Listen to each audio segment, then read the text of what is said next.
도랑을 판 거야. 도랑을 파고 그다음에 이 자갈을 쭉 다져서 넣고 그다음에 이렇게 마대자루. 이 철사는 쓸 필요 없는데 저렇게 철사를 했더라고요. 나중에 그 위에 무언가를 묻기 위해서. 자, 다음 점. 요거는 저기 환경교육센터 같은데요. 워크숍하면서 이 사람들 많은데 좀 작은 롤부대하고 그 사이에 스티로폼을 끼고 했습니다.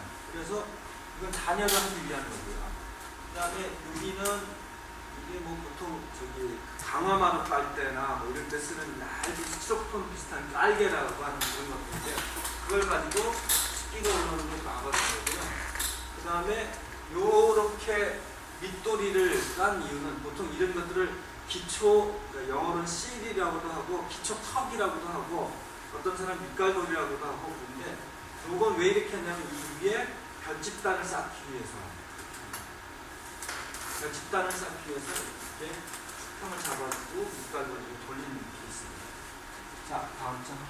여기 보면 역시 비닐이 있죠. 밑에 기초이 더 들어가 있겠죠. 바깥쪽으로 비닐이 있고 이거는 이 사람들은 어디서 버린 카페트 같은 거 약간 비닐 코팅되어 있는 카페트 같은 걸 이 사이에 넣었어요. 습기가 올라오는 걸 방지하기 위해. 그리고 나중에 위쪽으로 이렇게 흙을 덮습니다. 이렇게. 자, 지금 보시죠? 그렇지. 어디서 주성 카페트 같은 거 비닐 있고 그게 또 흙에다가 쭉 올라가는 거예요. 그러니까 이걸 보셔도 우리가 모든 것들을 방수포 이미 무슨 산업 상품화된 건축 자재잖아요. 그게 아니라 기본 원리를 알면 쉽게 구할 수 있는 자재로 응용해서 할 수 있는 부분들이 많다라고 하는 거예요. 자, 다음 장. 자갈도랑 기초죠. 자, 아까 말씀드렸지만 방금 말씀드린 대부분의 기초, 강화부대를 하든지 뭐 어떤 걸 하든지 그 밑에 자갈도랑이라고 하는 걸 만들어요. 그러니까 벽체를 쭉 따라서 도랑을 팝니다. 물론 흙보다는 조금 넓게 파야겠죠. 만약 벽체를 보통 흙을 다졌을 때 38cm 정도에서 40cm 정도 나옵니다. 미장을 하면 뭐 가서 늘어나거든요. 그러니까 도랑의 깊이는 넓이는 최소 50cm 이상 넓어야겠죠. 그런데 하나 얘기를 드리면 포크레인을 파라 그러면요 이따 이렇게 파요. 적당한 크기만큼 이렇게 벙벙하게 넓게 판다 그러면 거기에 채워야 될 자갈량이 너무 많아요. 아예 도랑을 팔 때 적당하게 파시는 게 중요한데요. 오늘 가서 해볼 일입니다. 벽체 밑에 도랑을 부대자루의 폭보다 훨씬 넓게 팝니다. 한 50전 이상으로 50cm 이상으로 파고 주변으로 부지포나 보온포라고 그러니까 그 하우스에서 그냥 폐 섬유를 압착해서 만든 보온포라는 게 있어요. 그거나 부지포를 두릅니다. 그 이유는 뭐냐면 그 안에 자갈을 넣고 그냥 자갈을 넣으면 흙이 스물스물 흘리지 않고 자갈 사이를 다 채워버려요. 그 흙이 자갈 사이로 들어가지 못하도록 막아주는 역할을 해요. 그 다음에 이 안에 자갈을 한번 깔고 유공관이라고 하죠. 유공관은 구멍이 뽕뽕뽕뽕뽕 뚫린 그런 관이에요. 그거를 심습니다. 심고 그다음에 자갈을 채우고 다시 보온포를 덮습니다. 그리고 흙을 살짝 덮어줘요. 이런 구조로 하면 집안으로 스민 물들이 다 이렇게 자갈도랑으로 들어가서 유공관을 통해서 빠져나갑니다. 이게 이제 프렌치 드레인이라고도 하고 우리는 이제 번역하면 자갈도랑 기초 이렇게 하면 되는데 가장 많이 쓰는 거. 이건 뭐 경량목 구조에도 많이 쓰이기도 하고요.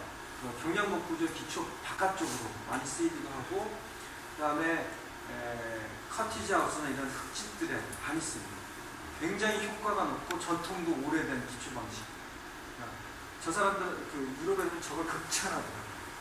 극찬하는데 실수할 수 있는 경우가 하나 있습니다. 뭐냐면 저 유공관의 한쪽은 반드시 집의 기초보다 낮은 어느 쪽으로 이렇게 열려 있어요. 유공관이. 그래야지 물이 이렇게 스밀려 쭉 빠지죠. 그래서 그 효과는 저기 계신 분이 이제 봤죠.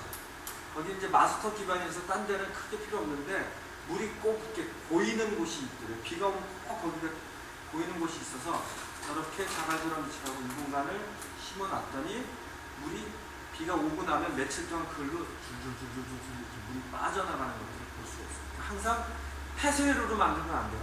어딘가 한쪽으로 이렇게 이 공간이 빠져나와 있어요. 그거를 잊지 마시고요. 자, 그 다음에 요거는 저희 집도 아직 이거는 하지 못했는데, 저희 집에 두 면은 비물바지를 하고 한 면 다라면 조금 못했거든요. 비가 올 때 보니까요, 이 빗물통으로 쏟아지는 물이 엄청나요. 여름 장마 때. 그래갖고 옷을 기초 한쪽으로 계속 이렇게 파먹고 있어요. 그래서 이런 것들을 해결하기 위해서 마른 우물 배수 방법이라고 하는데, 빗물바지통 밑에 역시 아까 말씀드린 것처럼 저런 방식의 두 공간을 심어서 집의 기초보다 더 낮은 쪽 어느 쪽에다가 그냥 다라이통 큰 거 있잖아요. 플라스틱통 구멍 꼭꼭꼭 뚫고 큰 돌들 집어넣고 연결을 해봐요. 그럼 위에는 뚜껑 닫고 흙을 덮죠. 그러면 그 빗물들이 다 이제 빠져나가게 되는 구조입니다. 빗물 전용 홈통을 만들어 놓으면 뭐 처마로 다 물이 사방으로 떨어지지 한쪽으로 몰아서 빠져나가니까 좋긴 한데, 그 부분이 파이고 그쪽으로 그 집안 위쪽으로 빗물이 많이 들어갈 수 있어요.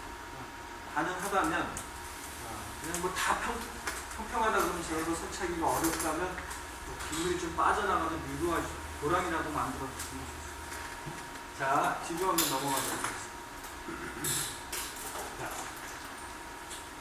요거 이제 기초를 했는데, 자, 다시 한번 정리를 할게요. 모든 기초의 밑 또는 주변에는 자갈도랑 기초나 이 자갈 배수 장치를 하시는 게 좋다.